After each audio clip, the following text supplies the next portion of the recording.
yang nggak bisa ditutup kecuali dengan sorotan media. Masalahnya, kali ini targetnya bukan sembarang orang.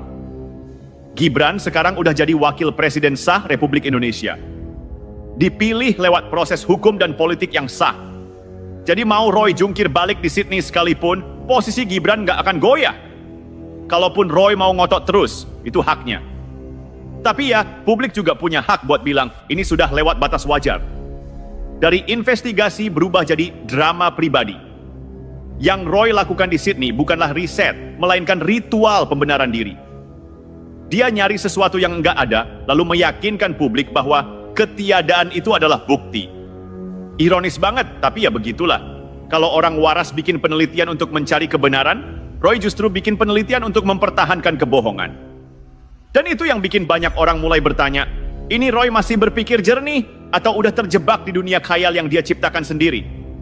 Sementara itu Gibran tenang-tenang aja.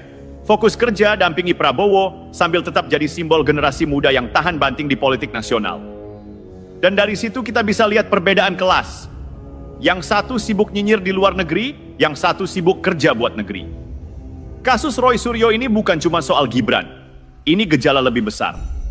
Betapa mudahnya seseorang kehilangan realitas ketika ego dan kebencian menumpuk. Sydney bukan panggung pembuktian, itu cuma cermin yang menunjukkan betapa amburadulnya logika seorang mantan pejabat yang dulu dielu-elukan. Tapi kini mulai terperangkap dalam versi Royismenya sendiri. Dan yang paling ironis, makin dia berusaha menjatuhkan Gibran, makin banyak orang yang justru simpati ke Gibran.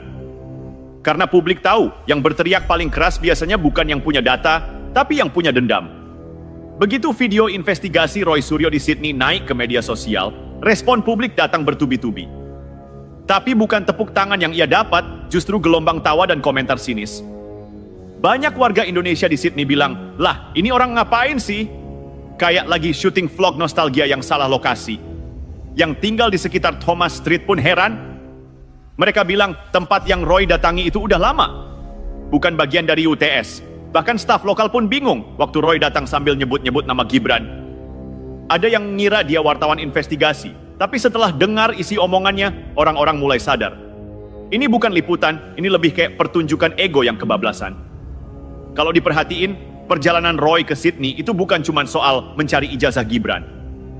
Ada lapisan psikologis yang lebih dalam. Roy kayak lagi berusaha ngebuktiin ke dirinya sendiri kalau dia masih relevan. Setelah kehilangan panggung politik, kehilangan jabatan, kehilangan kredibilitas publik, yang tersisa tinggal satu hal, sorotan kamera.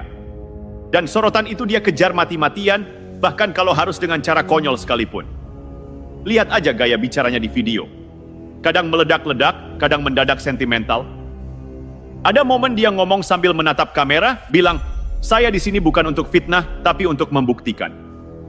Tapi kalimat berikutnya langsung nyerempet ke tuduhan tanpa bukti. Itu yang bikin banyak orang bilang, Roy ini bukan investigasi, tapi terapi. Secara metodologis, apa yang dilakukan Roy di Sydney itu gagal total.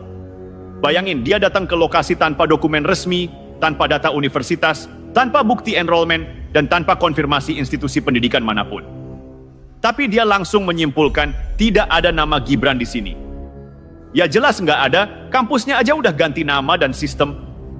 Ini kayak nyari data siswa di sekolah yang udah pindah gedung 2 dekade lalu, terus bilang, tidak ditemukan. Konyol tapi tragis.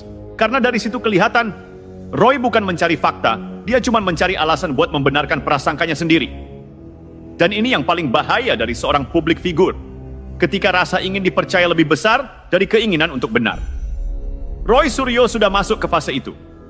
Ia bukan lagi berdebat soal kebenaran akademik, tapi sedang berjuang melawan ketakutan pribadi, takut dilupakan.